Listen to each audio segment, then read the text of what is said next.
G'day guys and welcome back to your English Aussie. Today I'm going to run through the double game week 36 announcement which has now been confirmed, what my transfer plans are going into game week 35 and a bit of fixture analysis on what the best fixtures are to target for the rest of the season. So strap on your boots and let's dive straight into the video.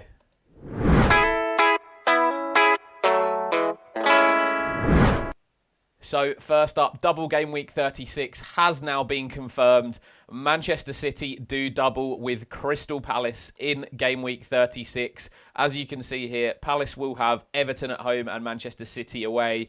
And Manchester City will play Brentford at home and Crystal Palace away. Looking at what this looks like for the rest of the season, you can now see that Manchester City versus Chelsea in the FA Cup final has meant that Chelsea's game against Tottenham has moved into game week 37 in the midweek. Manchester City's game versus Bournemouth has moved into game week 37 midweek. And the Palace fixture, which has been postponed from, I think it was game week 23 maybe, has now been fitted in game week 36, meaning the only further double game week will be Manchester City and Crystal Palace in game week 36. What does this mean for the rest of the season? Well, I'll get on to chat about that a little bit later. First, let me talk you through my transfer plans for game week 35 and what players I'm looking to target. So, running over to Plan FPL, where I'm looking to plan out my team over the next few weeks. This was what my Game Week 32 wildcard team looked like. Obviously, a Game Week 33 bench boost, 34 free hit. We're back to that team again. I do really like, obviously, the Leeds defence this week. And then there is a bit of a choice in that midfield and forward lineup. I do have 3 saved free transfers, as I chatted to you guys about. I told you free transfers would be important around game week 35, 36, and now is the time to make them count. Looking at the fixtures this week, I think obviously one to target is Leeds versus Burnley. Burnley already relegated now, and Leeds on quite a good run of form. I think have been quite defensively solid over the last sort of five or so game weeks.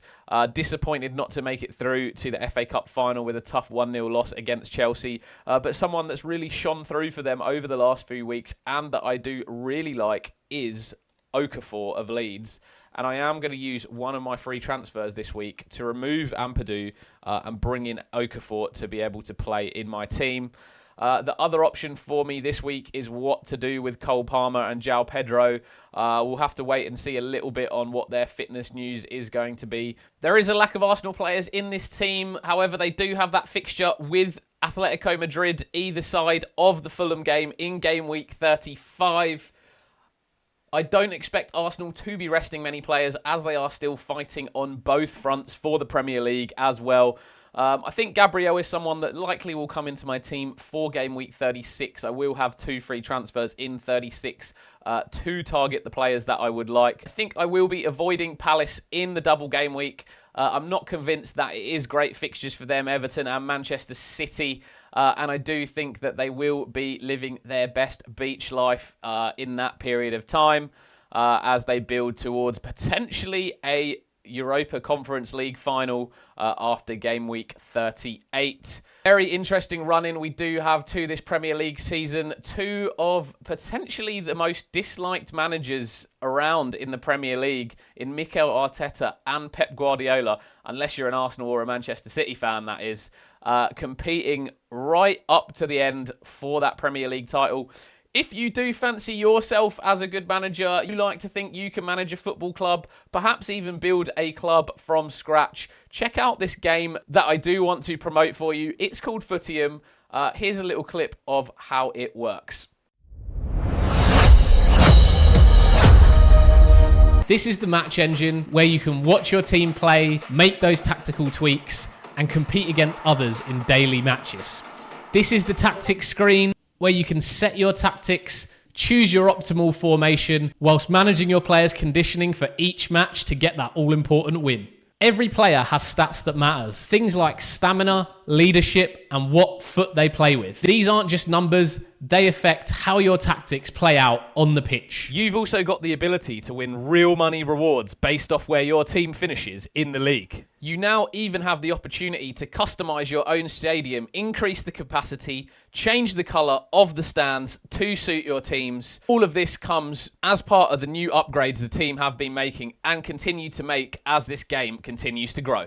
So if you're into football tactics, management / building a club, or you just want to try something new, click play for free now and sign up with an email address to start your Footium journey. So if you are interested in that Footium game, I have left a link below in the description for you to sign up with if you just want to play as a caretaker manager or if you want to purchase your own club. There is a mid-season discount going on at the moment from Thursday to Monday where it will cost only $65 to purchase your own club. On top of that, if you sign up with my referral link down below, you will get an additional 5 common players, 2 bronze players, 100,000 Footium coins, and an additional 5 coaching sessions. This is probably the best and most attractive time to sign up to Footium that there has been. So check that out down below in the description if you are interested. Getting back to the fixtures and what I think are those good and interesting things to discuss for the rest of the season. You can see here in Game Week 35, a few teams do have the European competitions either side of their Game Week 35 fixture. Obviously, Crystal Palace having Bournemouth in between Shakhtar, either side of a European Conference League. I think this one is quite key for me.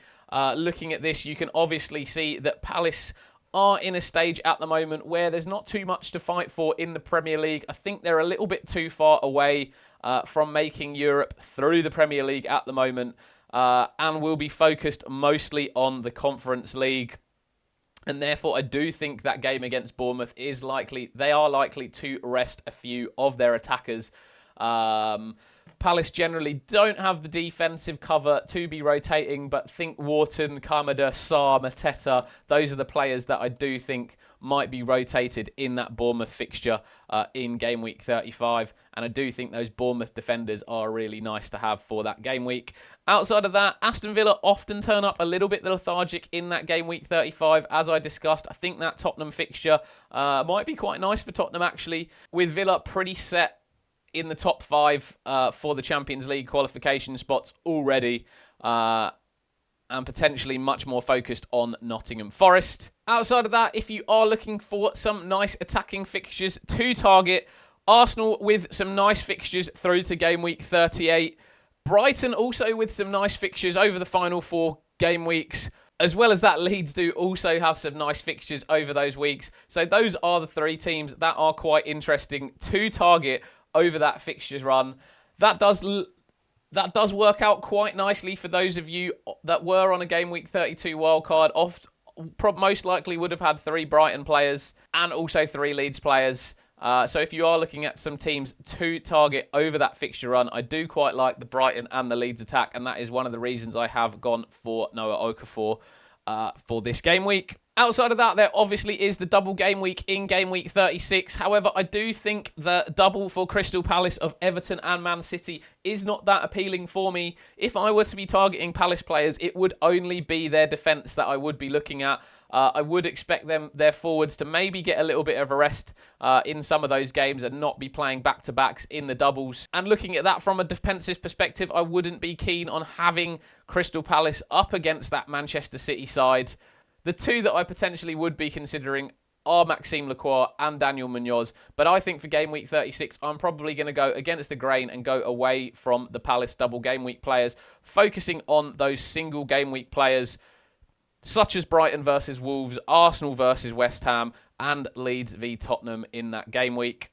Another nice fixture in that game week where I do potentially see some goals coming through is Manchester United v Sunderland. Both teams, again, will be playing for wins in that fixture.